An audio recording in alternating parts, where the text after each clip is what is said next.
ত্রিপুরা ঊনকোটি জেলা কৈলাসহরে এখন আলোচনার তুঙ্গে বিজেপি যুব মোর্চার সভাপতি অরূপ ধর এবং দুই সন্তানের জননী প্রদীপ্তা পালের নোংরা কুকর্ম।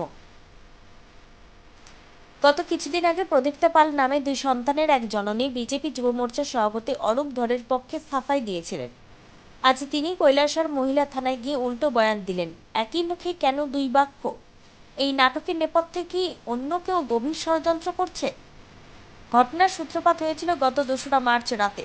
কৈলাসহরের রাস্তায় প্রকাশ্যে প্রদীপ্তা পাল নামে দুই সন্তানের জননীকে চুম্বন করার অভিযোগে বিজেপি যুব মোর্চার সভাপতি অরূপ ধরের শার্টের কলার চেপে ধরেছিলেন প্রদীপ্তার স্বামী শিবন বাজপার। সেই সময় উত্তাল হয়েছিল গোটা কৈলাসহর। পরবর্তী সময়ে এক ভিডিও বার্তায় খোদ প্রদীপ্তা পাল সাংবাদিকদের সামনে এসে দাবি করেন, অরূপ ধর একজন ভালো ব্যক্তি, তার সাথে কোনো সম্পর্ক নেই ওনার। কিন্তু আজ 10ই মার্চ চিত্রটা সম্পূর্ণ বিপরীত। কৈলাসহর মহিলা থানায় এসে অরূপ ধরের বিরুদ্ধে ধর্ষণের মামলা জমা দিয়ে প্রদীপ্তা পাল সংবাদ মাধ্যমকে বলছেন, 1 বছর ধরে বিজেপি যুব মোর্চার সভাপতি অরূপ ধরের সাথে তার প্রেম ছিল। স্বামী সন্তান রেখে তিনি সময় দিয়েছেন অরূপ ধরকে, কিন্তু এখন আর তাদের মধ্যে সেই প্রেমের সম্পর্ক নেই। বিজেপি যুব মোর্চার সভাপতি অরূপ ধর তার প্রেমিকা তথা দুই সন্তানের জননী প্রদীপ্তা পালের সাথে জোরপূর্বক একাধিকবার শারীরিক সম্পর্ক গড়ে তুলেছিল। এই নিয়ে উঠছে বড় প্রশ্ন, যে প্রেমিকা তথা দুই সন্তানের জননী প্রদীপ্তা পাল গত কয়েকদিন আগে নির্দোষ যে প্রেমিকা তথা দুই সন্তানের জননী প্রদীপ্তা পাল গত কদিন আগে বিজেপি যুব মোর্চার সভাপতি অরূপ ধরকে নির্দোষ বললেন, আজ কেন তিনি অরূপ ধরের বিরুদ্ধে থানায় ধর্ষণের মামলা করলেন? তো যুব মোর্চার যে অরূপ ধর তাইনের সাথে যে আমার স্বামীর বাড়িতে একটা অবৈধ সম্পর্ক, কিন্তু এটা পুরো ভুল, এটা কোনো কিছুই নাই। হ্যাঁ, তাইনের এখান থেকে একটা কিছুদিন আগে 10,000 টাকা আনছিল, এই টাকাটা দিতে পারতো না করি আজকে তাইনের নামে একটা খারাপ কথা হইতেছে। তাইনের লগে আমি তাইনের কাকু রাখি, তাইনের লগে আমার এরকম সম্পর্ক, কিন্তু সেই জিনিসটারে খুব খারাপ সম্পর্ক ভাবে নিছে। তো ওইটাই লেগে বলতেছি, তাইনের কোনো দোষ নাই, তাইনের কোনো কিছু নাই। তাইনের আমার মধ্যে এমন কোনো দিনও আমরা কোনো সময় কোথাও হয়েছি না, কোনো কিছুই নাই। এই জিনিসটার খারাপ বানাইছে, খারাপ বানাই টাকাটা দিতে পারতো না করি সেইরকমভাবে করতেছে। হ্যাঁ হয়েছে। কি কথা হয়েছে? আপনার কি কোনো কথা হয়েছে? আমার লোক তো কোনো কথাই নেই। হ্যাঁ, হঠাৎ করে বলতেছে তাইনের নামে আমার নামে এরকম শুনছে। তখন তারা আমি কইছি যে শুনছো যে তুমি মুখেই শুনছো, তোমার এখানে কোনো কিছু আসেনি, হয়েছে কোনো কিছু না, হেরে মানুষই হয়েছে। মানুষে হওয়ার পরে হে এরকমভাবে একটা কই দিবনি, মানে এরকম একটা বাজে একটা বাসায় বাজায় ইয়ে করিয়া হে এই জিনিসটা বানাইছি। আমি এখন আমার বাবা আছে এখানে, তো আমি আমার ঠাম্মার ঘরে থাকি। আমরা জানলাম যে আপনার স্বামী আপনাকে অত্যাচার করত। হ্যাঁ করে, হ্যাঁ প্রায় সময় এসে কোনো কিছু লিয়ে আসে, মারধর করে, হ্যাঁ আমার মারে।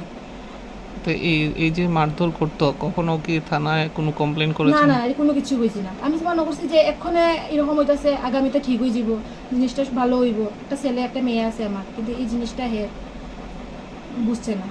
সবসময় খারাপ খারাপ কথা হইতো, আরো খালি কাক করে লিয়া না, আরো অনেকের কাছে আমার নামে অনেক অনেক খারাপ কথা হইয়া হইয়া হে করছে। তোমাদের কত বছর হয়েছে বিয়ে হয়েছে? 10 বছর। সন্তান কয়জন রয়েছে? এক ছেলে এক মেয়ে।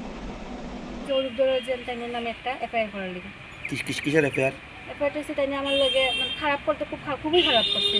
একটা বছর তাইনের লগে সময় দিছি, নিজের জামাই বাচ্চা সব ছাড়িয়ে তাইনের লগে আমি সময়টা দিছি। আমার জামাই কদিন আগে জেলে গেছে, একমাত্র যাই আমি বলি আজকে আমার লেগে এরকম করছে, এরকমভাবে ভাঙচুর করছে, তখন এটা কোনো মাইরে যায় না, এটা আমি জানি। আমার দোষটা আমি করেছি, আজকে আমার লেগে এরকম গেছে। তো আজকে আমার লেগে তুই বুঝছি, আজকে এই মানুষটা আমার লগে থাকতে আসলো, যে মানুষটার হাত ধরছিলাম আমি, আজকে এই মানুষটার মধ্যে কোটা আমার ছাড়িয়ে দিছে। মধ্যে ছাড়ছে কি, তার নিজের জানটা বাঁচানোর লিগে নিজের সব ঠিক রাখছে, রাখে সেটা আমার সব দিককে নষ্ট করছে। আমার যে থাকার জায়গা নাই, কোনো কিছু করার নাই, মানে খুব খারাপ করছে আমার লোকের। তুমি কি কুমারঘাটে ঘর ঠিক করছিলে? হ্যাঁ, ঘর ঠিক করছি তো তাই নিয়ে ঘরটা ঠিক করে দিছিল আর কি। ওই যে অরূপ ধর আর লগে একজন আসতো মিঠু হইয়া, তারা ঘর ঠিক করে দিয়েছিল। ঘরের মধ্যে আসলাম, প্রায় 4 দিনের মতন আসলাম। তারপরে মালিক যেন দেখি তাই নিয়ে মানে আমার হাজব্যান্ডের ভিডিওটা দেখে দিয়েছি। দেখার পরে আমরা দেখি আজকে ঘর থেকে বাইরে নিয়ে যাবো। ঘর থেকে বাইরে নিয়ে পাওয়ার পর তো এখন লোক করে লোক তো ঘর পাওয়া যায় না। তো আমরা তাইনের লোকের কথা বুঝলাম, ওই অরূপ ধর আর মিঠু তারা সন্ধ্যার সময় গেছে, যাওয়ার পরে কইছে আমরা যে একটা ঘর কুমারঘাটের দিকে থাকতাম, এদিকে আইতাম না। ওই এতটুকু কথা, এই দিনে এতটুকু। তারপরে তাইনে কইছে তাইনের মোবাইল বলে এখানে থানায় দিকে দোয়া আছে, আমার সাথে কোনো কথা হইতে পারতো না, সব ব্লক করে দিছিল, কথা হইতে পারতো না। এখানে লোকেশন ট্যাগ করছে, আজকে তাইনের মোবাইলটা লোকেশন ট্যাগ করছে, অন্য মোবাইল তো ট্যাগ করছে না, যে কোনো মোবাইলটা তো আমার কথা হইতে হবে। যেমন মিঠু যে তাইনে আমার নাম্বারটা ব্লক করে রাখছে, কোনো কিছু তো কোনো যোগাযোগ নাই, কোনো কিছু নাই।